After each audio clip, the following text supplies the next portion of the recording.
We're coming on the air with a new round of storms charging right for Iowa, just days after deadly tornadoes crushed the state. We've got millions facing threats, and the teams just getting there say the videos you've seen of all of it doesn't even do it justice. We're live in one of the hardest hit towns. We're also live with new details from Mexico after 9 people were killed by a collapsing stage in a windstorm. All of it captured in horrifying detail on cameras. Dozens of people in the hospital, what the country's president is saying tonight. Plus, in our original, our team sits down with the family of George Floyd, how they're trying to fight back against what they see as the backslide on police reform since his death. Then the shocking shortage of blood at hospitals all across the country. Our reporter heads to one in Texas trying to save pregnant women in crisis, one life at a time. And how the WNBA is hoping to catch the wave of momentum after Caitlin Clark's show-stopping college season, where a new team's heading next, and how long this expansion could last a little bit later on in the show. Hey there, I'm Hallie, and tonight we've got intense storms looking like they will be relentless into the holiday weekend, with tens of millions of people at risk right now. Some of the country already in disaster mode after getting slammed by a string of deadly tornadoes. Look at this. Bad news for the plains, with a potentially dangerous line of storms charging toward Iowa, even as folks there try to recover from this, what they dealt with the last round of storms. You're looking at crews dealing with some of that cleanup now. Iowa officials say 5 people were killed in the most recent storm system. Dozens more hurt. FEMA's administrator on the ground there today with the governor saying it's one thing to see the damage on your phone or online, but it's another thing altogether to see it in person. As much as I've been watching the videos and seeing the pictures of the tornado damage, it just does not do it justice.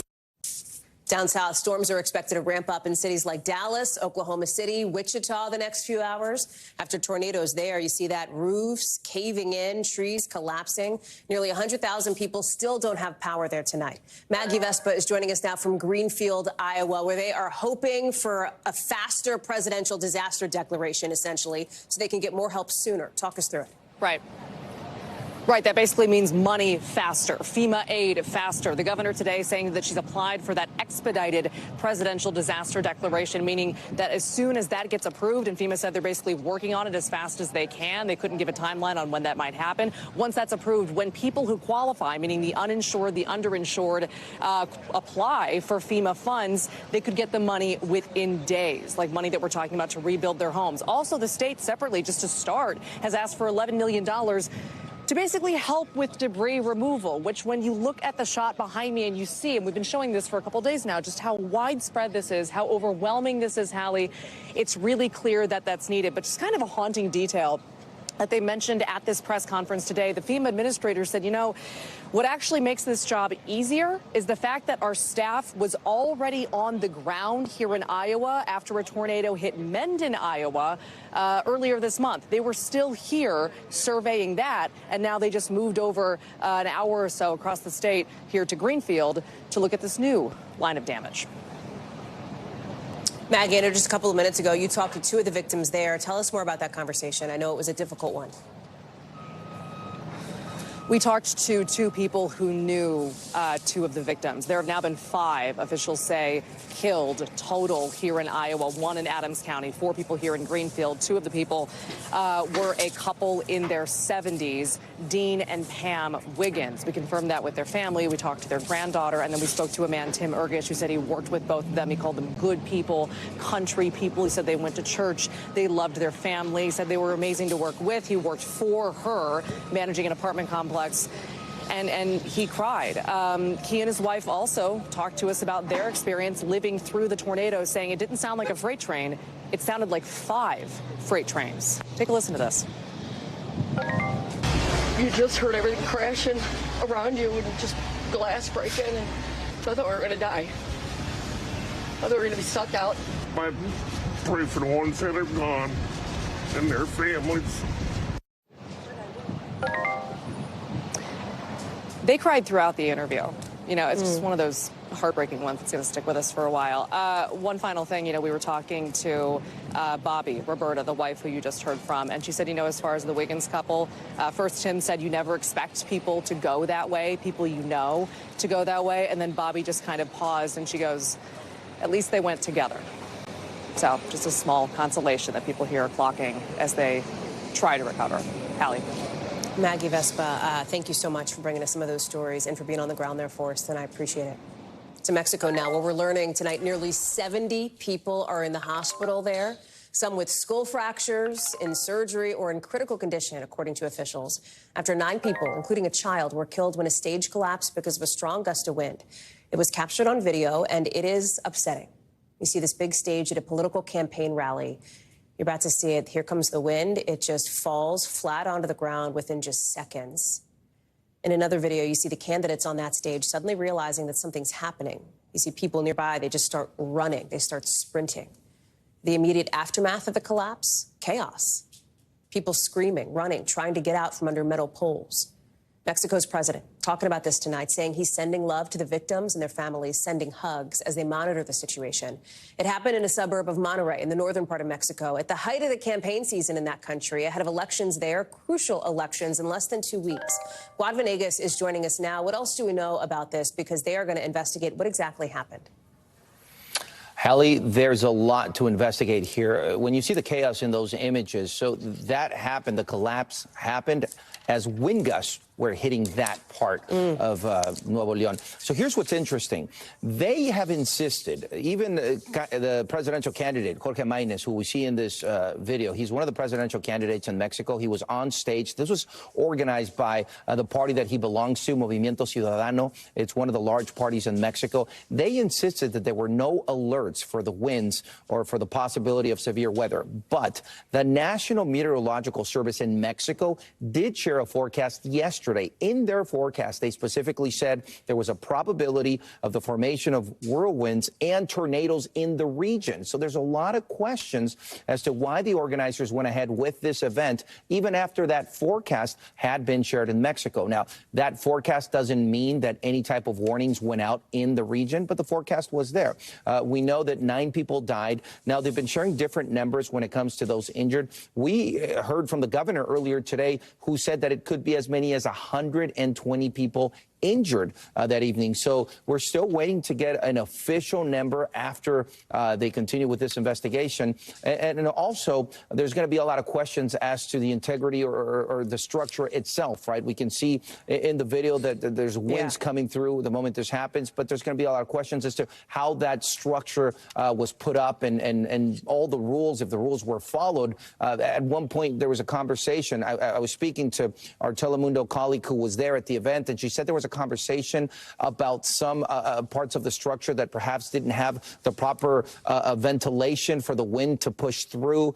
There were some signs that should have been placed different. This is just part of the conversation that she was having with some of the inspectors. Of course, this is all going to be part of the investigation.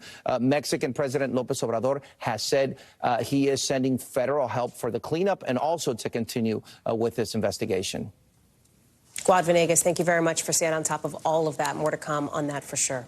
To a big new move out now from the Justice Department tonight that could affect how you go to the live shows you love as they're suing the parent company of Ticketmaster. Listen to this. Alleged that Live Nation has illegally monopolized markets across the live concert industry in the United States for far too long.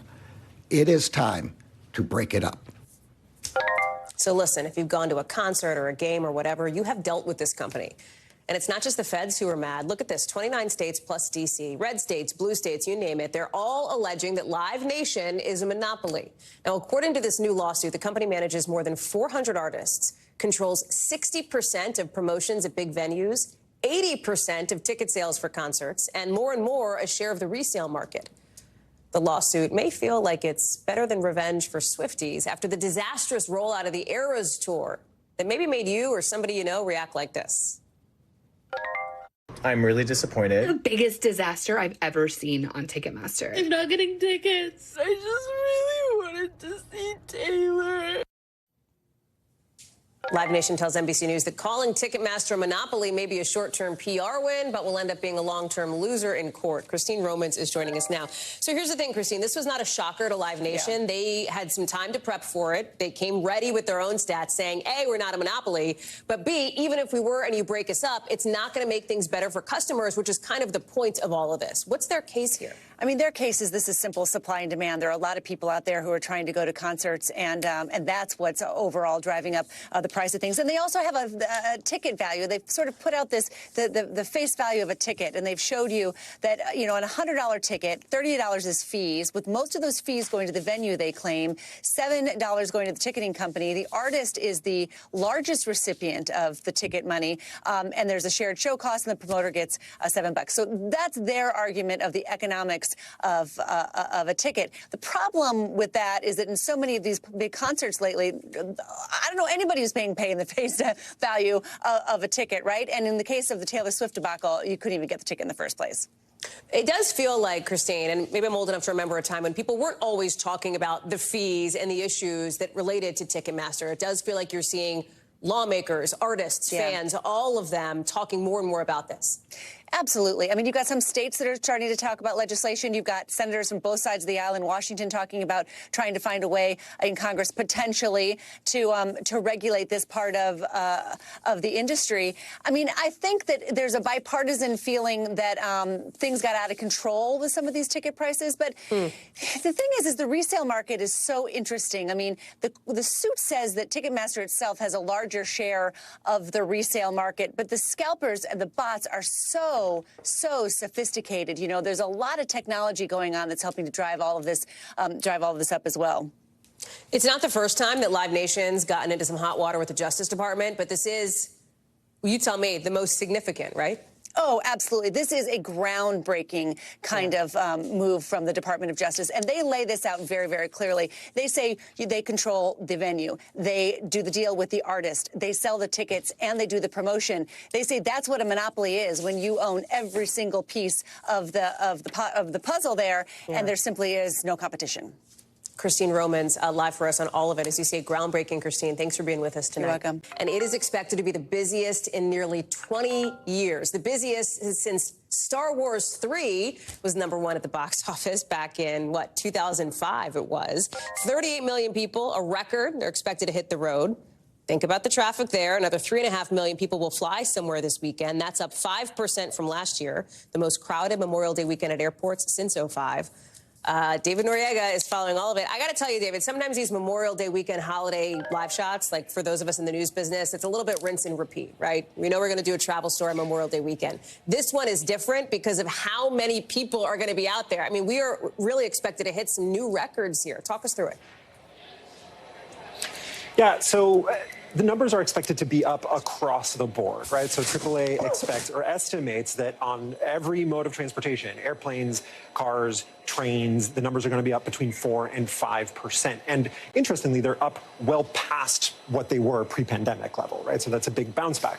But that's actually not true everywhere. Take LAX, for example, where I am right now. The airport is anticipating a very busy travel weekend, about 1 million people coming in and out just from this airport alone. But it's actually still not quite up to 2019 levels. In 2019, the daily average for passengers at this airport was about 241,000. Tomorrow, which is going to be the busiest day, they're expecting about 235,000.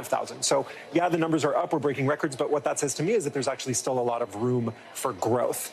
As far as what people can do to prepare for this, sort of minimize the stress and the panic, that I do think is something that hasn't changed, really, right? It's the same advice as always. Show up early for your flights. 2 hours for a domestic flight, 3 hours for an international flight. Check the TSA wait times in advance. All of this kind of boils down to, Hallie, just budget time, right? For every part of the trip, budget time to get to the airport, to get through the airport, to get to wherever you're going. No matter how you're traveling or where you're going to need extra time. Expect delays. It is the only way to more or less preserve your sanity this weekend. Hallie? Are you going to preserve your sanity, David? That's critical. Definitely not. Definitely not. Good luck, friend. Appreciate you. Thank you for watching all of it for us on the ground out in L.A. Got to get to some wild video tonight that's been viewed millions of times on social media from the moment a Tesla in self-driving mode nearly crashed into a moving train. Look at this. There's some sort of fog or haze. Oof. Here it is. They're coming through. And then that's what happens. Now, the owner of the car swerves just in the nick of time. The owner of the car says the self-driving technology did not detect that train. The car did not stop on its own. When you see it brake there, that's from the guy slamming on the brakes on his own. crashing right before coming to a stop. Now, documents from Tesla show the car was in full self-driving mode at the time. The car's owner tells NBC News he takes responsibility for the accident, but he said he also believes Tesla's self-driving technology is defective, at least in his car. Tesla did not respond to a request for comment. I want to bring in Ben Goggin, who's joining us now. This seems like it's catching so much attention, Ben, online from people who are interested in self-driving technology because it highlights really viscerally a potential danger of it, at least according to this car owner. Walk us through what we know. Yeah, so what we know about this incident is that the car was going around 60 miles per hour in a 55 speed limit lane, so barely speeding, but the driver said that FSD usually takes them to that level. We know that it was going in the fully autonomous mode and that it did not slow down as it approached the train. So it matches what he said about the accident. It's not the first time that we've had this discussion or that there has been a discussion about Tesla and crashes and its self-driving technology. Right. This is a very hot issue online and among Tesla owners and critics. And so this just adds more fuel to the fire around if Tesla's technology is safe. Tesla's full self-driving technology is actually under several investigations at the time. And the federal government actually told us that it's looking into this incident now. So there's a lot of attention on this. I have to ask, Ben, I know that Tesla doesn't often, whatever, the response for comment piece of it is sort of hit or miss as it relates to Tesla, but they've said nothing about this, right? I mean, at all? Yeah, I mean, Tesla is notorious for actually getting rid of their press interaction department.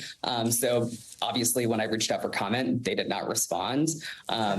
It's unclear how much they're communicating with regulators.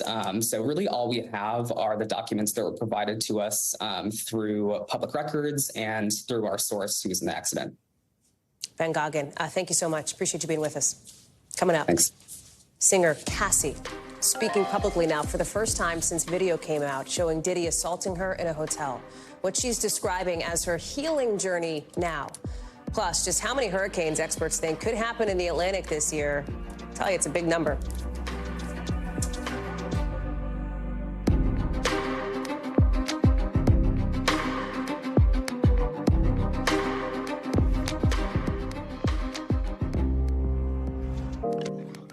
Singer Cassie Ventura speaking for the first time today since that video was released, saying she will always be recovering from her past.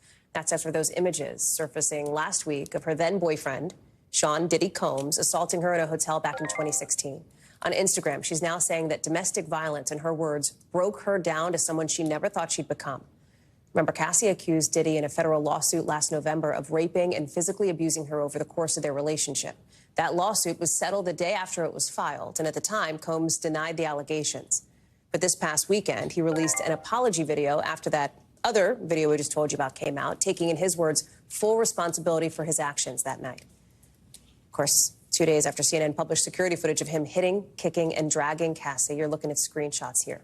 Cassie's lawsuit triggering a pretty long list of other allegations against Combs for similar things, including sexual and physical abuse, something that Combs denies. Chloe Malas is joining us now. Tell us more about what Cassie's saying, what it means for these other allegations.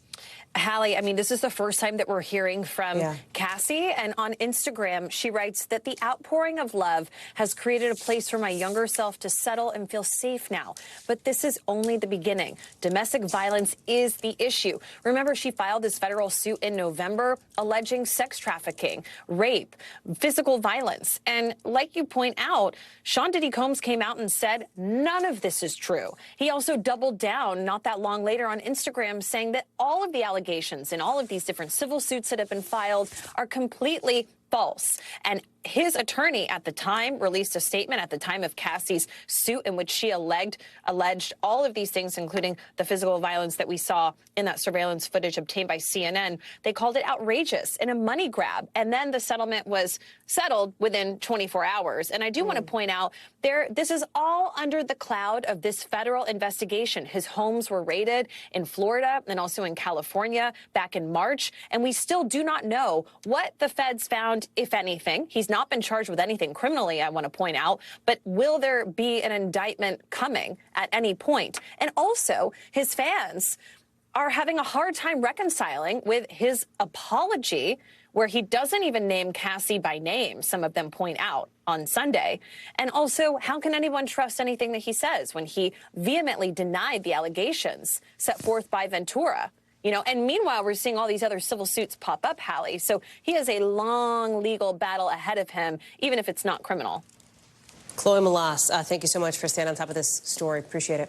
Let's get you over to the 5 things our team thinks you should know about tonight. Number 1, lawmakers in Louisiana passing a first-of-its-kind bill that could reclassify 2 drugs used in abortions as controlled dangerous substances. If this sounds familiar, it's because we've covered it this week here on the show. We're talking about mifepristone and misoprostol. They're used in abortions, but also in treating miscarriages and to induce labor. Critics, including 280 doctors in Louisiana, worry that this could create confusion for patients and that it is not backed in science. It's possible this could also be used, they say, as a blueprint, according to critics of this new law, potential law, for other states as well. The governor still has to sign it.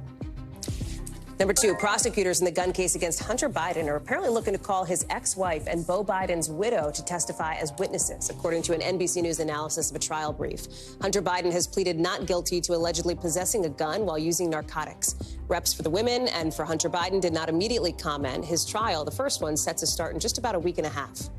Number 3, national weather officials are now predicting the most aggressive hurricane season ever, with experts forecasting really busy stuff in the Atlantic because of things like warmer temperatures there. 17 to 25 named storms are predicted. We'll see. Number 4, J-Lo shutting down a question about her marriage to Ben Affleck after somebody asked her at a press event, and I'm quoting here, "Your divorce with Ben Affleck is real?" She said, "You know better than that."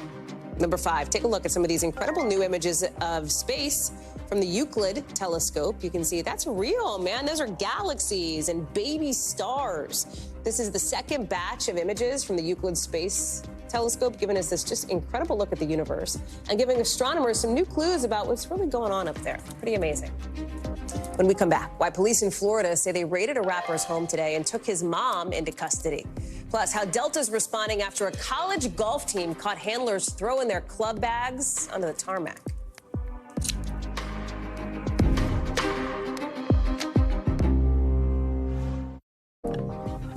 To tonight's Original Now, with in-depth reporting on a topic we've been watching this weekend will mark 4 years since the death of George Floyd. The Minneapolis man whose killing at the hands of police was caught on camera and triggered a nationwide uproar and a movement to reform policing in this country. But 4 years later, the backlash to that movement seems to be what's gaining ground. NBC's Yamiche Alcindor spoke with George Floyd's family about how they're pushing back. George Floyd! Say his name! George Floyd! 4 years ago, across the country, protests erupted after millions watched video showing the murder of George Floyd. In the aftermath, widespread calls for a national reckoning on racism and police violence. For Floyd's brother, Philonis, the outcry for justice was touching. The fact that he was stolen from us, we still can't get over that, you know, and so many people, they felt the same pain all across the world. Since then, some of those efforts for change, including the federal George Floyd Justice and Policing Act, have stalled or been reversed. What is making you emotional as you think of this? It's different. It's really like you don't have the understanding of how you can sit there and witness that somebody murdered your brother, and 4 years later, it still hasn't been any change. You still trying to pass the same law from your brother in the city, and the world stood with you.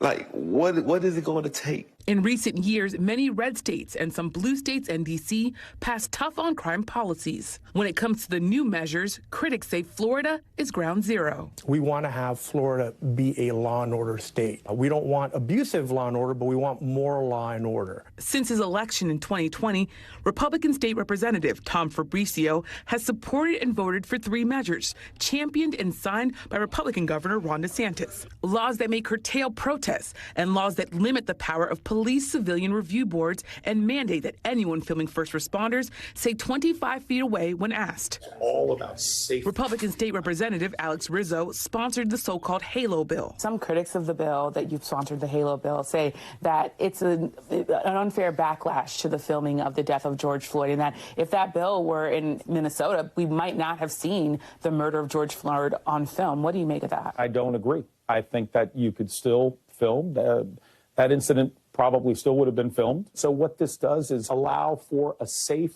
space for the first responder to go ahead and perform their duty. The debate flared up in March when Miami police shot Donald Armstrong after his mother called to get him help during a mental health crisis. Police say Armstrong was waving a sharp object. His lawyer says he was holding a small conductor baton. Armstrong is now paralyzed and in jail. Armstrong's attorney plans to file a civil suit against the city, but says he wants to resolve the misdemeanor probation violation charge quickly so Armstrong can get help. Do you believe your video helped really tell the story of what happened in the shooting? Yes. Preston Baldwin, who lived a block away from Armstrong, filmed the shooting on his cell phone from roughly 100 feet away. I felt like if something was to happen, we would need like some unbiased eye. But it's heavy because it's like, dude, that really could be me. Like, I could be this guy. It could be you. It could be your friend, your cousin. Meanwhile, for Philonise Floyd and his wife, Keita, it was their family. And they say they are determined to keep fighting in George's name. It seems like now everybody's just trying to sweep it under the rug. Oh, they're not as angry as they used to be, but we are. We lost George. I'm going to continue to turn my pain into purpose, and this bill needs to be passed. Because my brother's blood is all on this bill. At the end of the day, if you want to make change, show it to me. Michelle Sender has made her way back to Washington. She's joining us now. Thank you for bringing us these stories. So talk to us about one of these measures that specifically that had come in place as part of police reform, civilian review boards. Florida is now cracking down on them more and more. Explain that.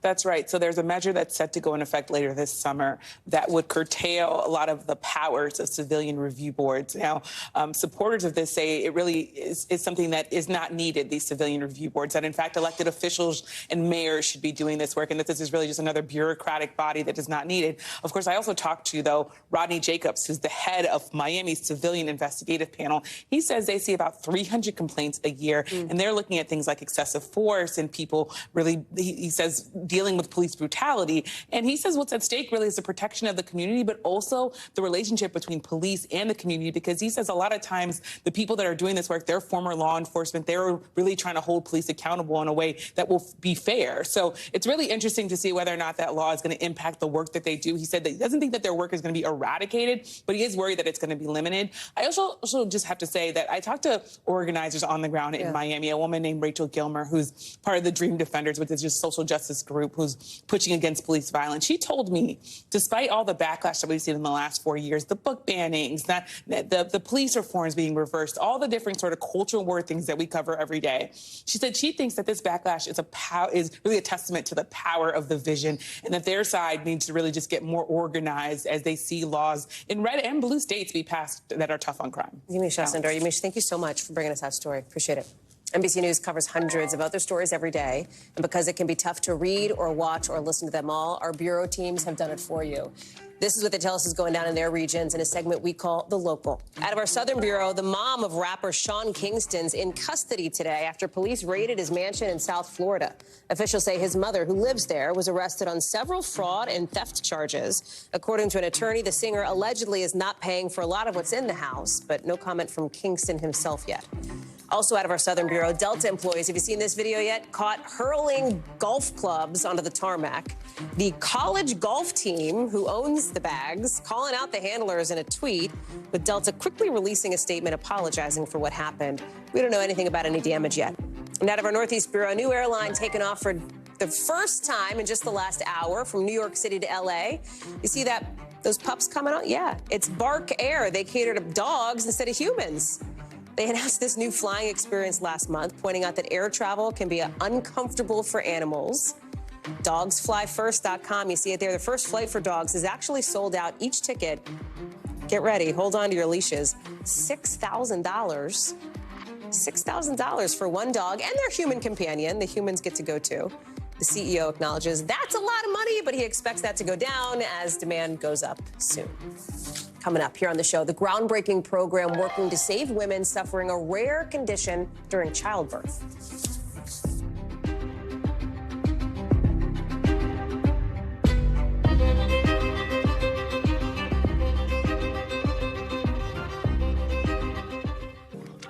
Tonight, a closer look at hospitals across the country managing a very rare but super dangerous condition for pregnant women that can sometimes cause uncontrollable bleeding during labor. And hospitals sometimes don't have enough blood on hand to save the life of even one woman suffering from that. NBC's Cynthia McFadden reports on the team in Texas trying to change that. We have 3 cases to review. The medical staff gathered around this conference table at University Hospital here in San Antonio, Texas, meet once a week at dawn with just one purpose in mind: saving lives. A patient that has been ruled out to have an Accreta. Dr. Caitlin Martin is one of them. The lives she and the others are determined to save are pregnant women with a little discussed but increasingly diagnosed condition called placenta accreta. It occurs in 1 in 500 pregnancies. Basically, the placenta won't detach from the uterus, and it causes massive hemorrhage in many cases. The pregnancy was fine until it wasn't. Women like Bianca Chavarria, who at 20 was pregnant with her second baby. The first had been delivered by C-section, which is the most common precursor to the condition. It didn't feel like my first pregnancy at all, and they were telling me it's normal. So she went online to see what she could find. That's what I found out about placenta accreta, and I looked at the rates of survival for that, and it's terrifying. 7 out of every 100 women with placenta accreta die. Many more spend months in the hospital recovering from massive hemorrhage. Bianca's original doctor told her if it was placenta accreta, their hospital didn't have enough blood to treat her. How scared were you? I was in a state of shock. So at 8 months pregnant, Bianca was sent here to University Hospital. And that is where Dr. Martin, who co-directs the placenta accreta program, comes in. Dr. Martin called me right away, and she was like, we need to get you in, because if it is what we think it is, you're in great danger. And it was on a Saturday. Bianca's suspicion was right. She did have placenta accreta. Doctors like to plan these complicated and life-threatening deliveries months in advance, but because of the protocols they've developed here, 2 days later, Dr. Martin helped her deliver a healthy baby boy. Though in the process, Bianca lost 10 units of blood. Most women only have 9 to 10 units in their whole body. A lot of hospitals don't even carry that much blood in the entire hospital. That's right. One of the reasons doctors say this life-saving maternal program can exist here is because of San Antonio's whole blood program, which is considered a model for the nation. Everyone's got a stake in this. The whole blood program started as a way to ensure that blood could be dispatched on San Antonio's helicopters and ambulances, which only happens in 1% of rescue vehicles nationwide. Sounds like we've got a tractor-trailer driver. Dr. Donald Jenkins, a former Air Force trauma surgeon, has been a driving force behind creating the system. He says he and other military trauma surgeons saw firsthand that giving bleeding patients whole blood as quickly as possible saved lives on the battlefield. Studies now confirm this. They would come back from deployment and they would see that things we were able to achieve in the desert, we could not achieve inside the walls of our own hospitals. We're monitoring every single unit of blood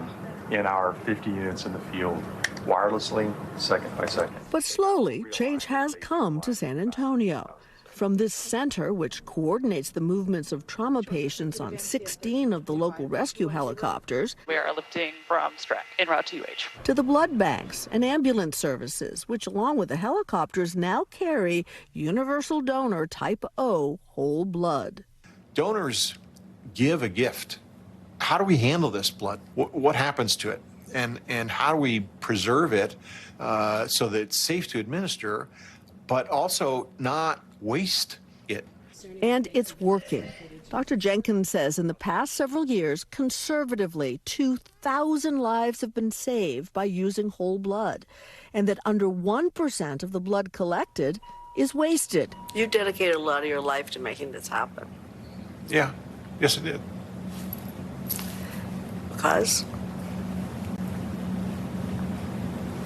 Yeah. Personal. This is where it all ends up in terms of finished product. So Adrienne Mendoza is CEO of South Texas Blood and Tissue. Her operation is key to making the system work, providing a steady supply of whole blood. we have a special rotation program that allows blood to be used first in the helicopters and ambulances for the first 14 days. And then after that, they're recycled back to our blood center where we inspect them and verify they can be reissued. Their donors are a dedicated group. 20 new donors show up every day. You know, you calling your old friends in the blood world saying, hey guys, it works. Yes, absolutely. We have a local contingent here that provides training and education to any blood product provider around the country, around the world, showcasing this as an open source concept to be used anywhere. Meanwhile, back at University Hospital, a reunion is about to take place. I think someone came to say hello. Hi. Bianca, what does it feel like to be sitting next to this incredible doctor? I feel like I'm sitting next to a superhero right now. Bianca wanted Dr. Martin to see her kids. This is Dr. Martin. Look. Hi. Say hi. It's nice to see you again. Hi, Doctor. Hi. How are you? Too young to know, they're meeting the woman who saved their mother's life. Thank you so much. Of course. Cynthia is joining us now. And Cynthia, really powerful reporting. Question for you, though. This is rare, but it is so serious here. 7 in 100 women who suffer from this end up dying. How is it that so few hospitals are equipped to deal with what is clearly a life or death issue? Well, one of the problems is blood supply, Hallie, and really that's the nut that they were able to crack in San Antonio by providing this whole blood program. You know, one of the things about whole blood, which, as we explain in the piece, is just the blood that comes right out of your arm. That blood means ultimately they need less blood to stop bleeding. And so in San Antonio, where it's readily available, it is not readily available in most places around the country. I mean, think about this, Hallie. In the trauma centers around the country, only 50% of trauma centers have red blood in sufficient numbers. So it really is a blood issue. But let's hope that they're hearing from hospitals all over the country since we've done the reporting. Maybe there'll be more. Well, you're shining a light on it, Cynthia. As we said, it's important reporting. And to be honest, important reporting is what you do. It is what you have done for us for the last 10 years here at NBC News. And just to let our viewers know, this is Cynthia's last day at NBC after an amazing decade here, an amazing 30 years altogether in broadcast journalism, as Cynthia has brought all of us enterprising, thoughtful reporting from mica mining in Madagascar to toxic chemicals in Louisiana's so-called Cancer Alley to tensions with Russia in the Arctic. Emmy, Peabody, Loeb Award, you name it, Cynthia has won it. Because if you know her, you know she loves asking good questions and telling good stories, whether that's in her office with the door shut or from far-flung locations all around the world. Take a look. Of today's testimony, we are happy to welcome the newest member of our NBC News family, our senior legal correspondent, Cynthia McFadden. It isn't easy getting to the front lines of the new Cold War. We've come here with Thangam Pampandi, a lawyer whose work in India with a leading child rights group, Terre des Hommes, helped expose the horrors of children working in the mica mines there. What did you learn about the kids when you were in Bangladesh? Some of them had to move, had to leave their homes. That's true. You know, I almost knew friends told them that they had to leave their homes because it wasn't safe anymore. I'm so glad to have you on the show. Welcome. It's great to be with you, Hallie. Congratulations on the new show. Cynthia, you didn't just go in. You got in a chopper. You're like hanging out the doors. You're looking for these farms, right? We're seeing some of the video of you really in the thick of it in this thing. What use is this paper? The paper doesn't stop a bullet. For what purpose? Looking for little boys. To have sex with, presumably. That's It turned out all the wives in the squadron, they all had either birth defects or they lost their babies. Somebody failed them at the beginning. Yep. And you know who's failing them? We are, as a society. Do you believe that any patients have lost their lives as a result of bad telemetry practices? Most certainly. Too young to know, they're meeting the woman who saved their mother's life. Thank you. All right, and Cynthia, I'm sad to say after 10 years, this is your last report for NBC. Well, Lester, it has been an honor. Thank you. We will miss you. I'll miss you. Well, we will miss you, Cynthia, because it is not goodbye. It's just goodbye for now, I hope, right? Absolutely. Rarely speechless, but you did it, Hallie. I don't know what to say. You really, that blew me away. Thank you for that. Thank you. And, We love you. You keep the tradition. I love you, and I see you, and you are the future, and it's a bright one. You know, one of the, just to lighten the moment for a second, because I know there's a lot of emotions for everybody here. One of my favorite Cynthia stories, and you know, over the last week, everybody's been trading their favorite Cynthia stories, and it's been awesome. I did not know this one. I mean, I knew it. I didn't know the backstory. That because of your bit of a Maine accent, you once, after you broke glass ceilings over at ABC as an anchor of Nightline, right? You had this now iconic moment with Taylor Swift, where you asked her, you thought, are you a warrior? Like a fierce warrior. She heard something a little bit different, and this is something that follows you in meme fashion to this day. Let me play it for people. Are you a warrior? Yes. I worry about like everything. I mean, listen, Taylor, she's got a lot of eras. You've got a lot of eras, Cynthia. That's the connective tissue, and this is a new one for you. You have really mined the depths here, Hallie. I mean, I don't know. I don't know what to say to you, but that's true. You know, the producers have to have me retract many times sometimes, because when I'm tired, I really do. My Maine accent comes out up there in the north. Yep. What are you most excited for, Cynthia? I mean, is it doing some writing? Is it doing more of the mentoring that you've done so much here at NBC News? You know, I do hope to do some writing, and I hope that, you know, maybe I'll get a chance to work with some of the not-for-profits that I've covered over the years. You know, it's meant a lot to me to be able to see up close and personal the work that many really good organizations have done, especially when it comes to helping women and children around the world. So, you know, you might see me strapping on the travel shoes again and going around the world a little bit. We'll see. But I'm excited to watch all of you carry on some really important traditions that NBC, I've been proud to be a part of for the last 10 years. So. We're toasting you from here in Washington, Cynthia, up there in New York. We're so thrilled for you, and we're lucky to have called you a colleague and a friend. Thank you, Cynthia. Always. Hallie, you're the best. We'll miss her. Still to come, a lot more to get to on the show. Potentially fewer tears, but just as much celebrating, perhaps, where the WNBA is expanding to in Canada, and why just adding one team is such a big deal.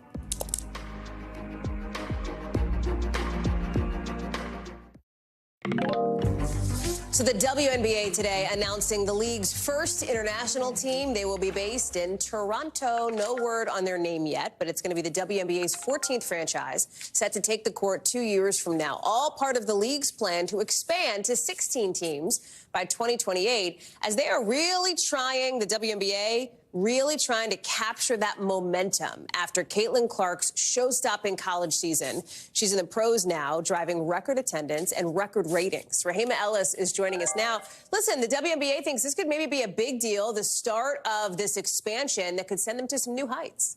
Yeah, they really do think so. And when Larry Tannenbaum was in that press conference announcing all of this, one of the things that he says was he was excited about the potential growth, of course, because he's a businessman, but he also wants it as an opportunity to show young girls and boys that professional basketball for women is important too. So look at some of the stuff. It is with the Kilmer Sports venture, a $115 million purchase. There will be the 14th WNBA franchise, the first, as you pointed out, outside of the United States.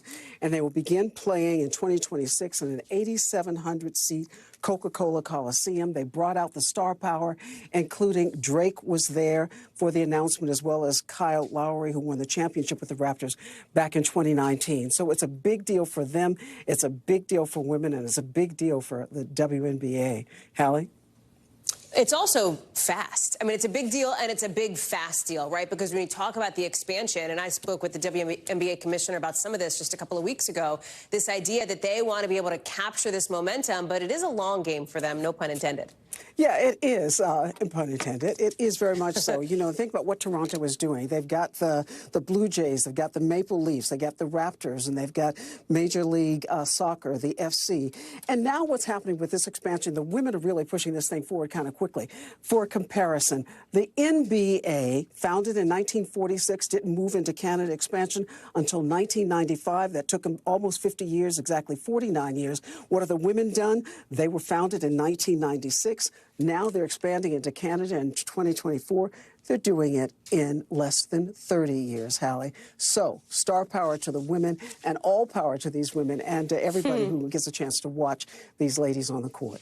Love that, Rahima Ellis, thank you so much. It's a good message heading into this Thursday evening. Thank you. That's a wrap for this hour. I'll see you on Sunday on the Nightly News and back here Tuesday on NBC News Now. More coverage picks up right now.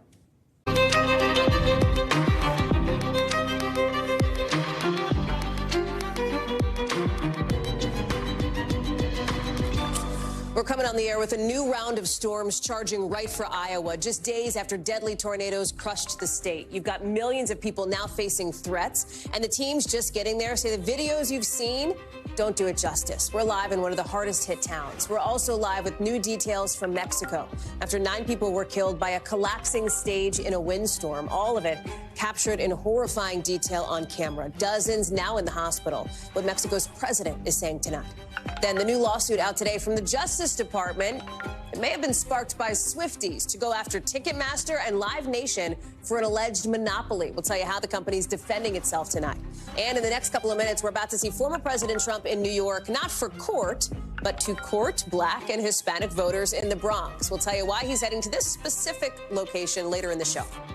Hey, I'm Hallie, and tonight, intense storms look like they will be relentless into the holiday weekend, with tens of millions of people at risk right now, some of the country already in disaster mode after getting slammed by a string of deadly tornadoes. Take a look. It's bad news for the plains with this potentially dangerous line of storms charging toward Iowa, but they're still dealing with the mess from the last storm system just a couple of days ago. You're looking at crews trying to clean it all up. Iowa officials now say 5 people were killed in that most recent system, dozens more hurt. FEMA's administrator on the ground there today saying it's one thing to see the damage on your phone or online. It's another thing altogether to see it in person. As much as I've been watching the videos and seeing the pictures of the tornado damage, it just does not do it justice. Down south, storms are expected to ramp up in cities like Dallas, Oklahoma City, Wichita the next few hours after tornadoes did a lot of damage there. You see roofs caved in, trees collapsed. About 76,000 people still don't have power right now. Maggie Vespa is joining us now live from Greenfield, Iowa. And Maggie, a scene like the one you're standing in front of is horrific whenever it happens, and especially when it's part of a deadly storm system, as we're learning more about the victims who died. We are. 4 out of the 5, Hallie, were killed here in Greenfield, Iowa, and 2 of them, family has now given us permission to say, were Dean and Pam Wiggins. They were a couple in their 70s, and people who knew them say they were just like good, down-to-earth. One person called them country people, good country people. They went to church. They loved their families. Pam ran an apartment community and was kind of like the property manager for that. And we talked to a man who used to work for her and then used to work with her husband, Dean. And he was the one who just said they were such sweet people, and you never expect anyone to go this way. Here's more of what he told us. I don't know. It's just, yeah, it's hard. You sure never expect someone to go that way. Sure one didn't want to live without the other. Weren't together. That was his wife, Roberta, there, who basically said that it was, you know, sort of like a consolation to her that they went together, which is like such a small silver lining, but that's kind of what people are looking for. I mean, when you look at that devastation, I don't know if you can tell kind of the range here, it just goes on for blocks and blocks and blocks. And Hallie, an update late today from the National Weather Service. They're now saying that the tornado that tore through here was actually an EF4. Yesterday, they said it was at least an EF3. They've done more surveying. Now they say EF4, meaning max wind speeds here were up to 200 miles per hour. Shocking, but also not. I mean, when you look at this. Well, and you know, one of the things, Maggie, just to let our viewers know if they've watched this show this week, we had a live shot up as the storm had just blasted through the place where you are now just about 48 hours ago. And Bill Cairns was looking at some of these images of the bark stripped from the trees, talking about how horrific this system was going to be. I mean, just that is one of the worst things that you could see when a storm blasts through. I wonder what is next for the folks that you're talking to. Obviously, it's the cleanup and the rebuild, but that is going to take months, if not years. It's the cleanup, it's the rebuild. To the bark thing, it's so interesting. We were talking with our team, and we got an education even on how minute the details are that National Weather Service surveyors look for when they come in to judge the ranking of a tornado, 5 being the highest. So this was an EF4. This was the second highest. And you're right, they look for little things like that, the type of damage, how trees are damaged, that kind of thing. Yeah, people are cleaning up. I mean, you can see it. They've moved a lot of debris around. They've put it in piles. It's overwhelming, but they're doing it. They're hoping for FEMA funding. The governor put in for an expedited disaster declaration from the president. That would speed funding up. Assuming that gets approved, which the administrator seemed optimistic. She said as soon as people apply who qualify, and that's like the underinsured and the uninsured, they could get their money within days. So that was heartening for people to hear. And we have some heavy machinery moving behind us. It was heartening for people to hear. But Hallie, in the short term, again, this weather is exhausting. And we have another storm system slated to move through the state of Iowa tonight, potentially bringing more damaging winds, things like that. And people here know that's coming, but they're just overwhelmed and exhausted, as I'm sure you can imagine. I can bet. Maggie Vespa, thank you for being there. We're going to keep an eye on what exactly develops there tonight. Appreciate you being on the ground with your team. Stay safe. We are learning tonight in Mexico, nearly 70 people are in the hospital there, some with skull fractures or having had surgery or in critical condition, according to officials. After 9 people, including a child, were killed when a stage collapsed because of a strong gust of wind. It was captured on video. It is obviously upsetting. You're about to see it, this big stage at a political campaign rally. It just falls flat. I mean, it collapses. In another video, you see the candidates on that stage realizing something is happening. They start running. The immediate aftermath of the collapse, chaos. People screaming, people running, trying to get out from under metal poles. Mexico's president tonight saying he's sending hugs to the victims and their families as they monitor what's happening. It happened in a suburb of Monterrey, in the northern part of Mexico. You see it on the map on the left side of your screen. At the height of the campaign season in that country, ahead of elections, critical elections in less than 2 weeks. Guad Venegas is monitoring this. He's joining us now. What else do we know about this? Because they are going to investigate what exactly happened. Hallie, there's a lot to investigate here. When you see the chaos in those images, so that happened, the collapse happened as wind gusts were hitting that part of Nuevo León. So here's what's interesting. They have insisted, even the presidential candidate, Jorge Maynez, who we see in this video, he's one of the presidential candidates in Mexico. He was on stage. This was organized by the party that he belongs to, Movimiento Ciudadano. It's one of the large parties in Mexico. They insisted that there were no alerts for the winds or for the possibility of severe weather. But the National Meteorological Service in Mexico did share a forecast yesterday. In their forecast, they specifically said there was a probability of the formation of whirlwinds and tornadoes in the region. So there's a lot of questions as to why the organizers went ahead with this event, even after that forecast had been shared in Mexico. Now, that forecast doesn't mean that any type of warnings went out in the region, but the forecast was there. We know that 9 people died. Now, they've been sharing different numbers when it comes to those injured. We heard from the governor earlier today who said that it could be as many as 120 people injured that evening. So we're still waiting to get an official number after they continue with this investigation. And also, there's going to be a lot of questions as to the integrity or the structure itself, right? We can see in the video that there's winds coming through the moment this happens, but there's going to be a lot of questions as to how that structure was put up and all the rules, if the rules were followed. At one point, there was a conversation. I was speaking to our Telemundo colleague who was there at the event, and she said there was a conversation about some parts of the structure that perhaps didn't have the proper ventilation for the wind to push through. There were some signs that should have been placed different. This is just part of the conversation that she was having with some of the inspectors. Of course, this is all going to be part of the investigation. Mexican President López Obrador has said he is sending federal help for the cleanup and also to continue with this investigation. Guad Venegas, thank you very much for staying on top of all of that. More to come on that for sure. To a big new move from the Justice Department tonight that could affect how you go to the live shows you love, with the DOJ suing the parent company of Ticketmaster. It's a big deal. Listen. We allege that Live Nation has illegally monopolized markets across the live concert industry in the United States for far too long. It is time to break it up. If you've gone to a concert or a game or whatever, I bet you've dealt with this company. And it's not just the feds who are mad. Look here, 29 states plus D.C., red, blue, you name it. They're all alleging Live Nation is a monopoly.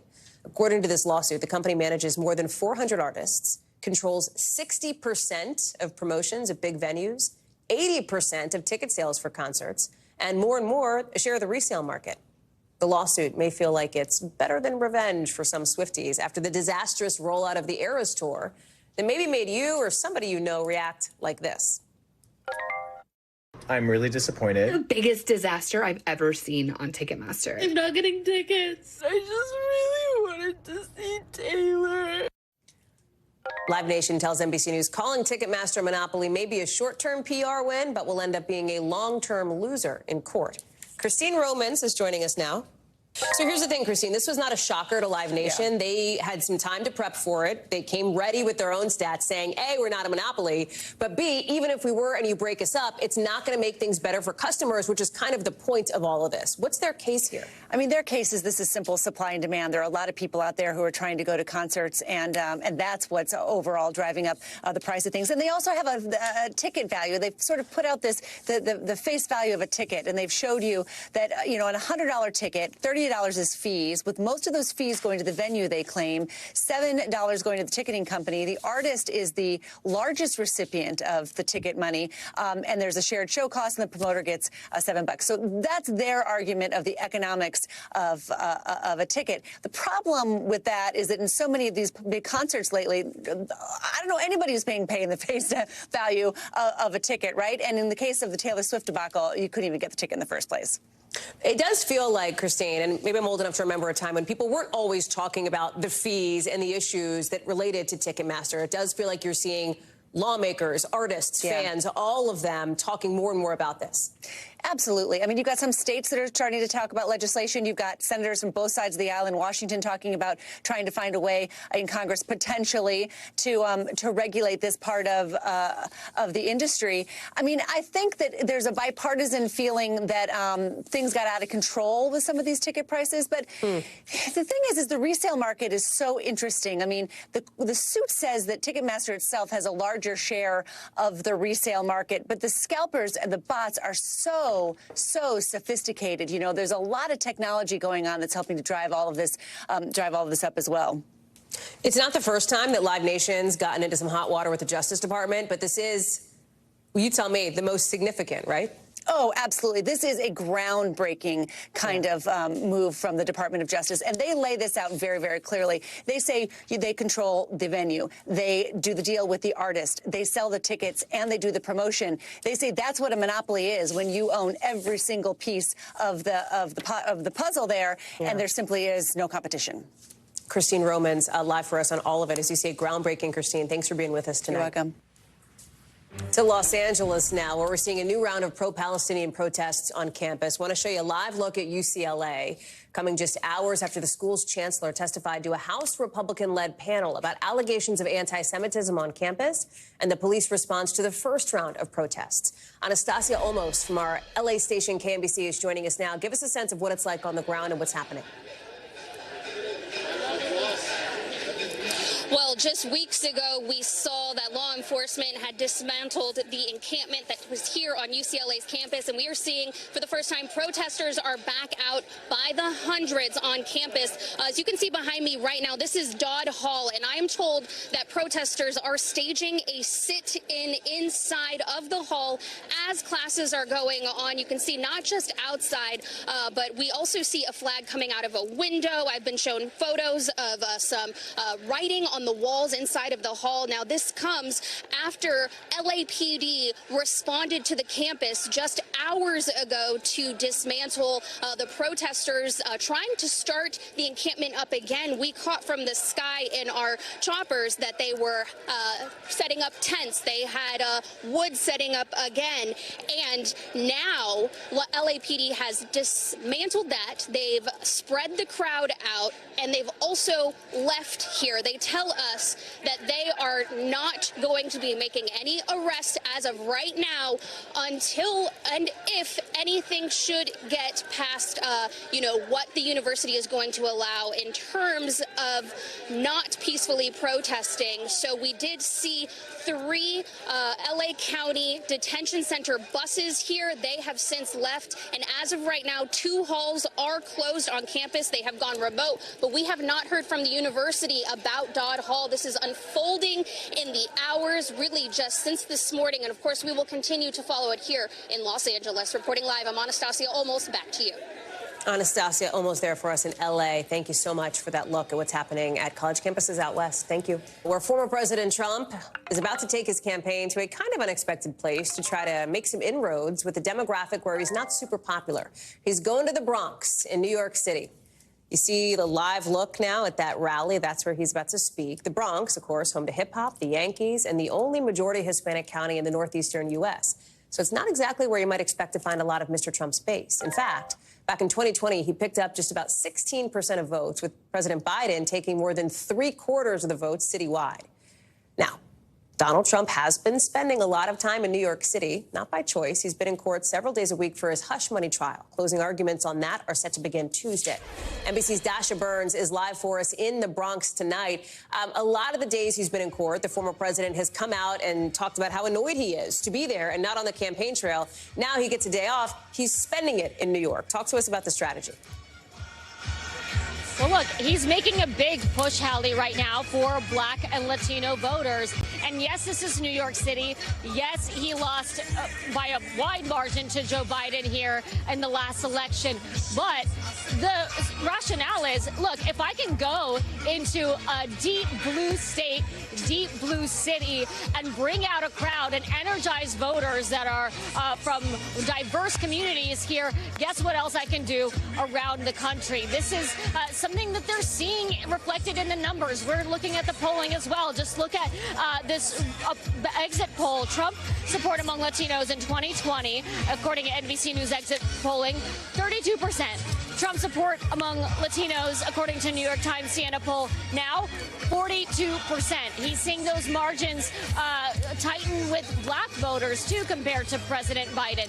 And so this is a moment where he's trying to capitalize on that. I want you to take a listen to a conversation I had with one of the attendees here. It's her first ever Trump event, Josephina. She's never voted for Trump in the past. She voted for Biden in the last election and says she regrets it. Take a listen.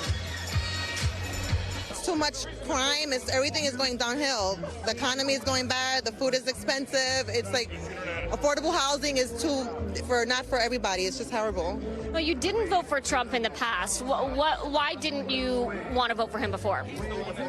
Because he says a lot of things sometimes that are inappropriate, but we need him this time around. It's been so fascinating to talk to voters here because I'm talking to so many first-time voters, first-time Republican voters, all showing up here. People who are from the Bronx, born and raised like Josephina. Unexpected maybe, but that's the reality that we're seeing as we work the crowd here. Dasha Burns live for us there at the Bronx. Dasha, good to see you. Thank you. We got a lot more to get to here on the show, including coming up singer Cassie, speaking now publicly for the first time since that shocking video came out showing Diddy assaulting her in a hotel. Plus, police and sniffer dogs seizing nearly 6 tons of meth. Where it was hidden, now that you may not guess.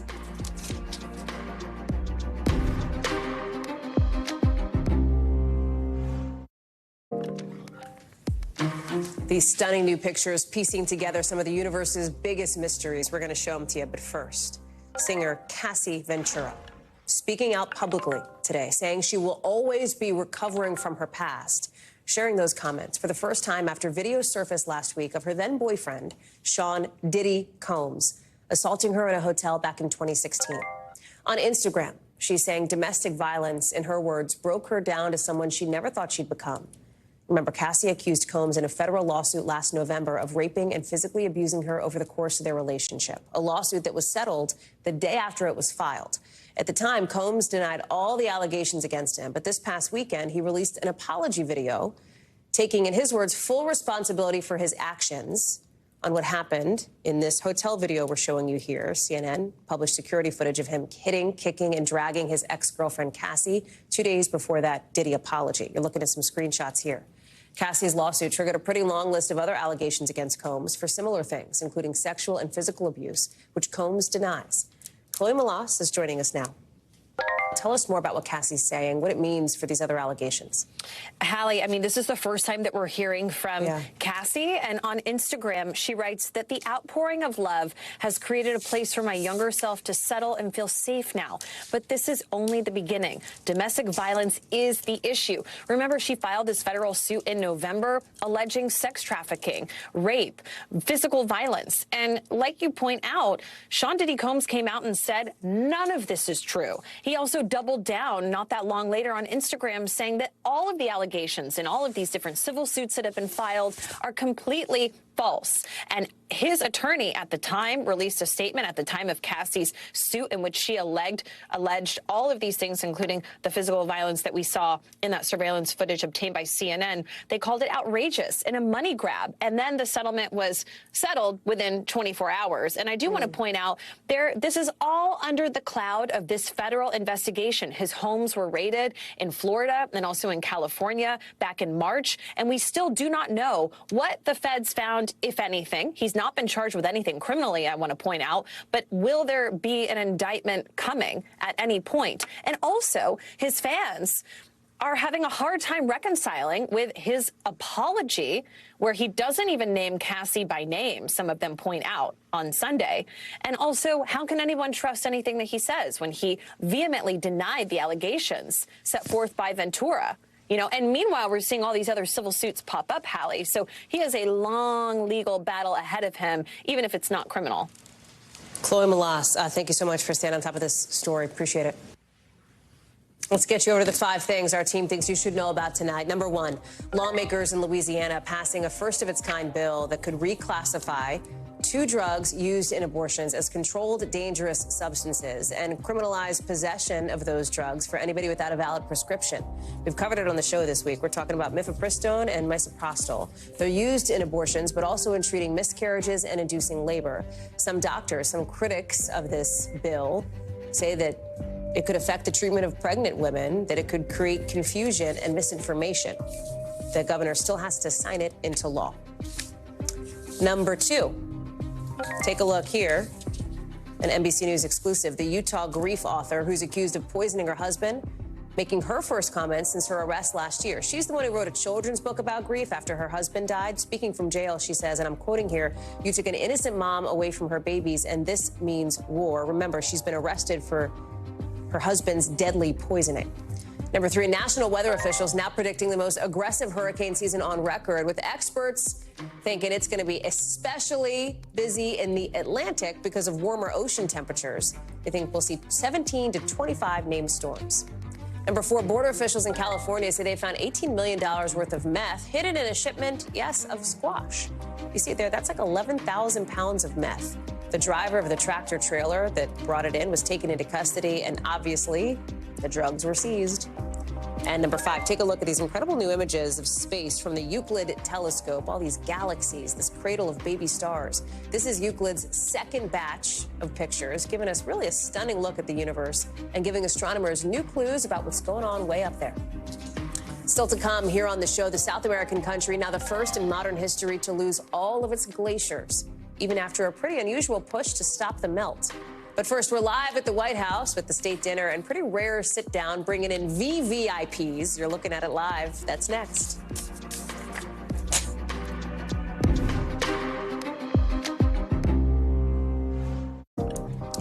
The person planning a pretty violent attack at a key Olympic event now in police custody. But first, in just the last couple of hours, a rare White House visit. Former President Obama, along with former President Clinton, attending a VIP sit-down with the president of Kenya, who's also at the White House right now for an official visit. President Obama, the former president, will miss tonight's state dinner, but he was at this reception earlier. And you're looking live now on the left side of your screen at guests starting to stream in. The 3-day visit by President Ruto and tonight's dinner coming just as he orders 1,000 Kenyan police officers into Haiti to help deal with that country's political collapse and overwhelming gang problem. President Biden today ruling out U.S. boots on the ground there, but giving the Kenyan mission his full support. President Ruto and I agree that Haitian people deserve better. They deserve peace and security, and I thank him for taking on this responsibility, but we have his back and we're there all the way. Some of the officers were supposed to be in the Haitian capital by now, but NBC News has not yet confirmed their arrival. NBC's Kelly O'Donnell is on the state visit beat for us tonight. She's near the White House as the guests are starting to arrive. What's so interesting here, Kelly, and you were the tip of the spear on this reporting for us, we don't often see former President Obama at the White House. He's not there every day, right? It's only been like a handful of times, not even, since he left office 7 years ago. Talk about the timing here and the significance. Well, certainly for Barack Obama, the ties to Kenya are personal, where his father, of course, came from. But it is my understanding from aides and advisors that President Ruto of Kenya wanted very much to meet with him, as well as President Clinton. And by coming to the White House facilities, the Blair House across from the White House, that was very easy to do for all of the security involved in having multiple presidents together. And so that allowed for that. When the Kenyan president and his family arrived in the United States, they also paid a visit to Atlanta and met with officials from the Carter Library and Foundation there. So part of his itinerary really was outreach to presidents over the 60 years in which the U.S. and Kenya have had these relations on the world stage that have been enhanced now by this visit with President Biden today by elevating Kenya with the highest diplomatic honor, a state visit, this multi-day visit with the fancy dinner tonight, the Fife and Core welcome on the South Lawn, and, of course, press conference today as well. For Barack Obama, it was a chance for him to meet and talk about issues that they have in common. The former president talking about outreach and business development and things that could help young Kenyans, and, of course, that personal connection, of course. President Clinton and Secretary Clinton will be attending the state dinner tonight. We'd been told days in advance that the Obamas were doing the private meetings, but we're not going to be a part of the festivities. Hallie? Who else are the notable names showing up here, Cal? Well, there are quite a number, several hundred guests. They include, if I can start with our own colleague Lester Holt, anchor of NBC Nightly News. Yes, he and his wife Carol are here. But also we've got a number of notable individuals. We mentioned the Clintons. There's also, of course, the chiefs of the various sporting the NFL, I'm trying to think of the NBA, the commissioners. Leagues, Thank you. Yeah. Yes, thank you. Needed. Sports is not my thing, as you can tell. Also, a number of administration officials, elected officials around the country. Some other notables like Sean Penn, the actor, Don McLean of American Pie fame, family members of President Biden. So several hundred people here, and they represent an array of interests that are tied to the administration, to Kenya, to the African continent, to issues that are relevant here. And for some, it is a part of just being in the cultural and hosting realm of the White House, because state dinners are infrequent, and it's a chance for this administration to include friends and people they want to have outreach with. So it is a night of great food and great entertainment. The country star Brad Paisley will be performing as well. And so there will be a lot of what makes the White House a cultural center in addition to the politics we think about day to day. That's a great point. Kelly O'Donnell, glad to have you there walking us through it all. Thanks, Kel. NBC News covers hundreds of international stories every day. And because it can be tough to read or watch or listen to them all, our teams around the world have done it for you. Here's a look at what they're watching in a segment we call The Global. Out of France, officials arresting somebody suspected of planning something violent during the Olympic torch relay.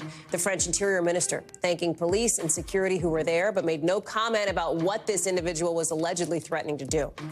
Out of Venezuela, they have now become the first country in America, apparently, to lose all of its glaciers. Scientists declaring the last one in a national park there is now too small to even be considered a glacier anymore.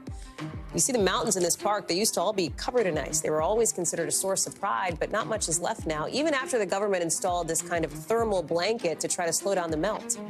And out of Taiwan, the military mobilizing its forces after China released a video showing so-called punishment drills around the island. Apparently, this move from China was a response to what it calls separatist acts. People in Taiwan are kind of used to this military activity. Its defense ministry still condemned the drills, saying they're confident they can protect the island. Coming up, the little-known and deadly condition for pregnant women that has hospitals across the country scrambling to find more blood. Our Cynthia McFadden takes us to one place trying to change that.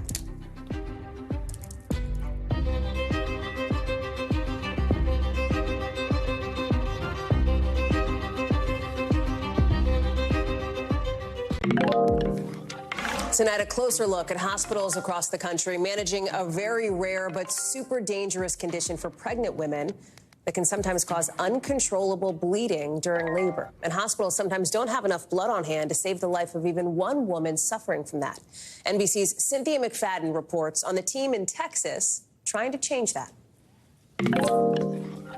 We have 3 cases to review. The medical staff gathered around this conference table at University Hospital here in San Antonio, Texas, meet once a week at dawn with just one purpose in mind: saving lives. A patient that has been ruled out to have an Accreta. Dr. Caitlin Martin is one of them. The lives she and the others are determined to save are pregnant women with a little discussed but increasingly diagnosed condition called placenta accreta. It occurs in 1 in 500 pregnancies. Basically, the placenta won't detach from the uterus, and it causes massive hemorrhage in many cases. The pregnancy was fine until it wasn't. Women like Bianca Chavarria, who at 20 was pregnant with her second baby.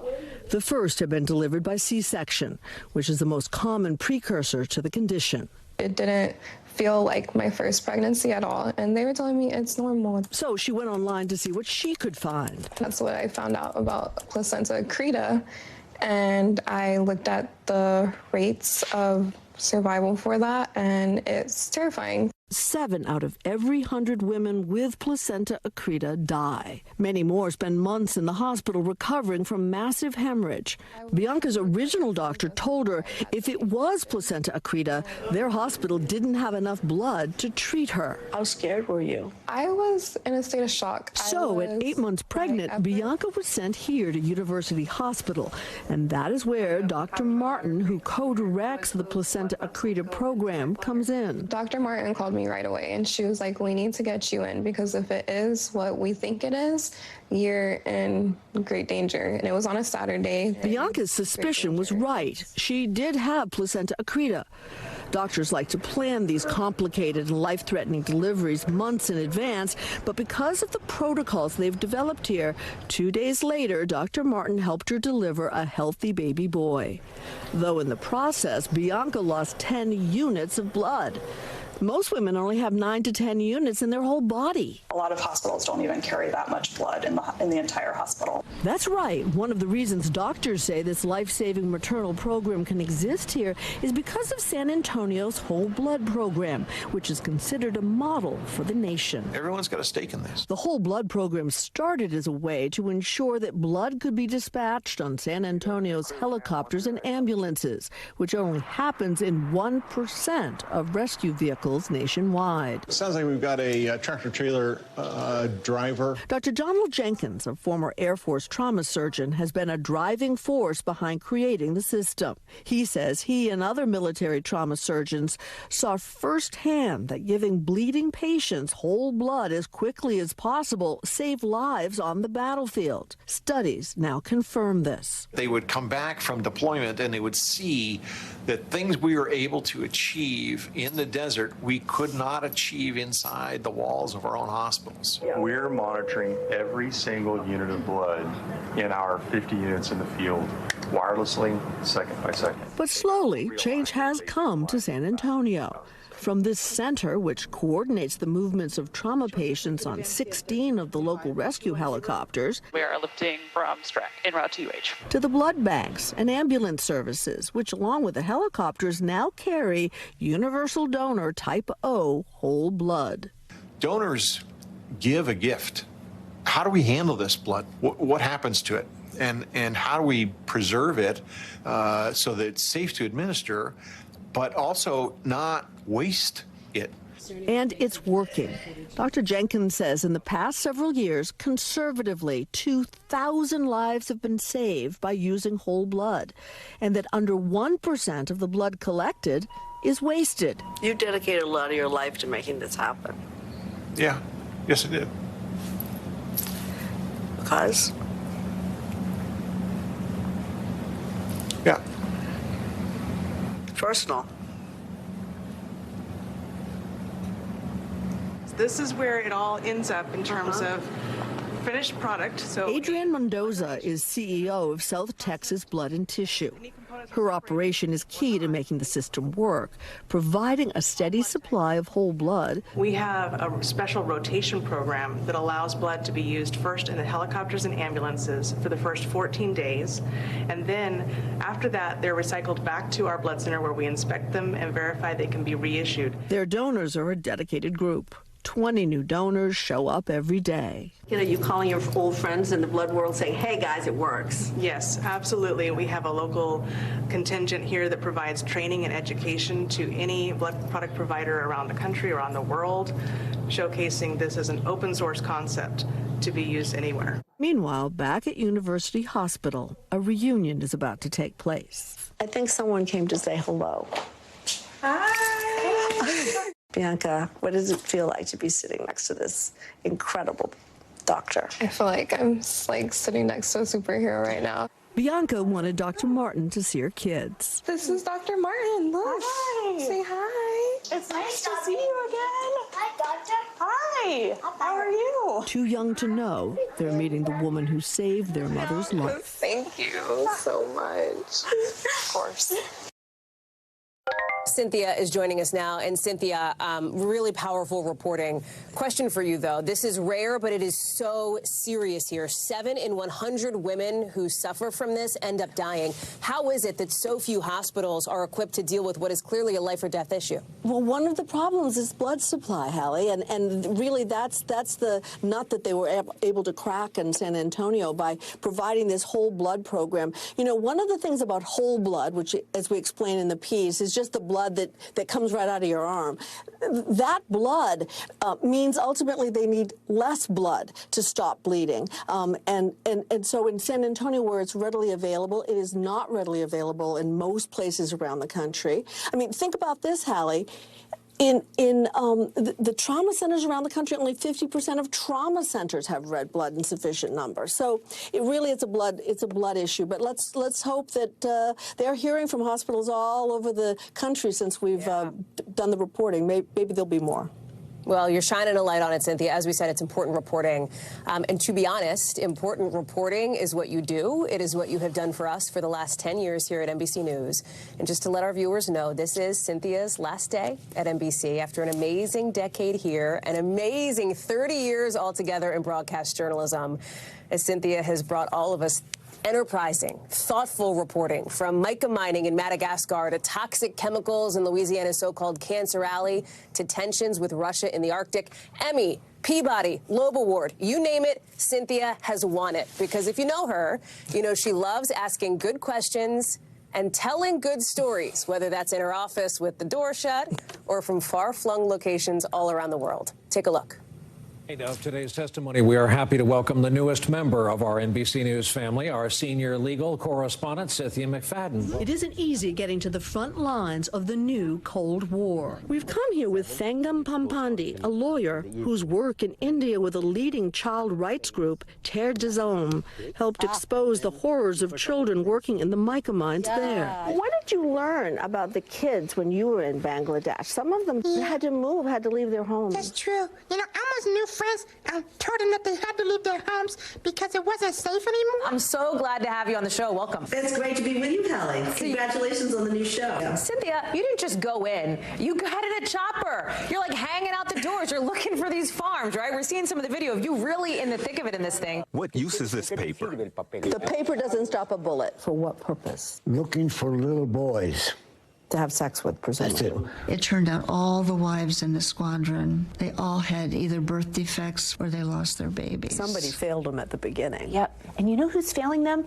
We are. as a society. Do you believe that any patients have lost their lives as a result of bad telemetry practices? Most certainly. Too young to know they're meeting the woman who saved their mother's life. Thank you. All right, and Cynthia, I'm sad to say after 10 years, this is your last report for NBC. Well, Lester, it has been an honor. Thank you. We will miss you. I'll miss you. Well, we will miss you, Cynthia, because it is not goodbye. It's just goodbye for now, I hope, right? Absolutely. Rarely speechless, but you did it, Hallie. I don't know what to say. You really, that blew me away. Thank you for that. Thank you. And, We love you. You keep the tradition. I love you, and I see you, and you are the future, and it's a bright one. One of the, just to lighten the moment for a second, because I know there's a lot of emotions for everybody here. One of my favorite Cynthia stories, and over the last week, everybody's been trading their favorite Cynthia stories, and it's been awesome.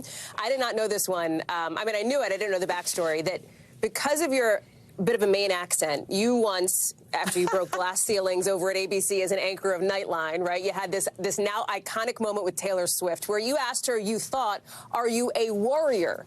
Like a warrior, like a fierce warrior. She heard something a little bit different, and this is something that follows you in meme fashion to this day. Let me play it for people. Are you a warrior? Yes. I worry about like everything. Listen, Taylor, she's got a lot of eras. You've got a lot of eras, Cynthia. That's the connective tissue, and this is a new one for you. You have really mined the depths here, Hallie. I mean, I don't know. I don't know what to say to you, but that's true. The producers have to have me retract many times sometimes, because when I'm tired, I really do. My Maine accent comes out up there in the north. Yep. What are you most excited for, Cynthia? I mean, is it doing some writing? Is it doing more of the mentoring that you've done so much here at NBC News? I do hope to do some writing, and I hope that, maybe I'll get a chance to work with some of the not-for-profits that I've covered over the years. It's meant a lot to me to be able to see up close and personal the work that many really good organizations have done, especially when it comes to helping women and children around the world. So, you might see me strapping on the travel shoes again and going around the world a little bit. We'll see. But I'm excited to watch all of you carry on some really important traditions that NBC, I've been proud to be a part of for the last 10 years. So. We're toasting you from here in Washington, Cynthia, up there in New York. We're so thrilled for you, and we're lucky to have called you a colleague and a friend. Thank you, Cynthia. Always. Hallie, you're the best. We'll miss her. Still to come, a lot more to get to on the show. Potentially fewer tears, but just as much celebrating, perhaps, where the WNBA is expanding to in Canada, and why just adding one team is such a big deal.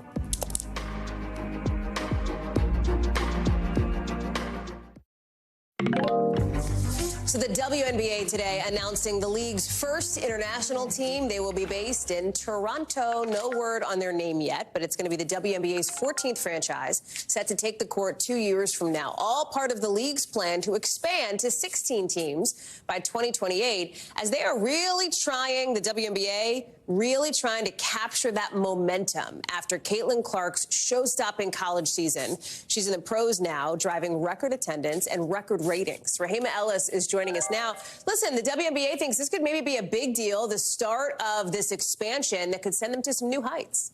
Yeah, they really do think so. And when Larry Tannenbaum was in that press conference announcing all of this, one of the things that he says was he was excited about the potential growth, of course, because he's a businessman, but he also wants it as an opportunity to show young girls and boys that professional basketball for women is important, too. So look at some of the stuff. It is with the Kilmer Sports venture, a $115 million purchase. There will be the 14th WNBA franchise, the first, as you pointed out, outside of the United States. And they will begin playing in 2026 in an 8,700-seat Coca-Cola Coliseum. They brought out the star power, including Drake was there for the announcement, as well as Kyle Lowry, who won the championship with the Raptors back in 2019. So it's a big deal for them. It's a big deal for women, and it's a big deal for the WNBA. Hallie? It's also fast. I mean, it's a big deal, and it's a big, fast deal, right? Because when you talk about the expansion, and I spoke with the WNBA commissioner about some of this just a couple of weeks ago, this idea that they want to be able to capture this momentum, but it is a long game for them, no pun intended. Yeah, it is, pun intended. It is very much so. You know, think about what Toronto is doing. They've got the Blue Jays, they've got the Maple Leafs, they've got the Raptors, and they've got Major League Soccer, the FC. And now what's happening with this expansion, the women are really pushing this thing forward kind of quickly. For a comparison, the NBA, founded in 1946, didn't move into Canada expansion until 1995. That took them almost 50 years, exactly 49 years. What have the women done? They were founded in 1996. Now they're expanding into Canada in 2024. They're doing it in less than 30 years, Hallie. So, star power to the women and all power to these women and to everybody who gets a chance to watch these ladies on the court. Love that, Rahima Ellis, thank you so much. It's a good message heading into this Thursday evening. Thank you. That's a wrap for this hour. I'll see you on Sunday on the Nightly News and back here Tuesday on NBC News Now. More coverage picks up right now.